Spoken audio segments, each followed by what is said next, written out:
Alam nyo ba? Enero taong 1969, alam niyo bang nagkaroon ng isang malawakang oil spill sa Santa Barbara, California? Ito'y matapos bumulwak ang aabot sa 3 milyong galon ng langis ng isang kumpanya ng petrolyo habang pinapalitan nila ang kanilang isang drill bit na gamit sa pagkuha ng langis. Lahat ito napunta sa California coast. Katunayan, aabot sa 35 milya ang haba ng oil spill sa karagatan. Naging sanhi ito ng pagkamatay ng libu-libong mga hayop sa karagatan at pati na mga ibon. Maraming residente rin ang nagkasakit. Dahil dito, maraming batas ang ipinasa ng mga opisyal ng Estados Unidos para sa pangangalaga ng kalikasan.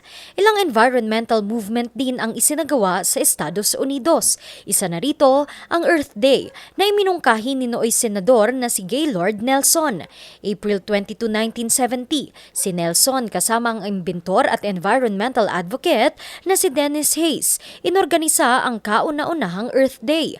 Aabot sa 20 milyong mga Amerikano ang nakiisa sa pagpapalaganap ng kahalagahan ng kalikasan at paglaban ng polusyon.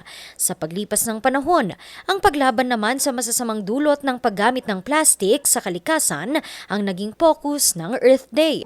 Ang naturang pagkilos at selebrasyon ng Estados Unidos tuwing April 22, kalaunay, naging World Earth Day. Ngayon, alam mo na!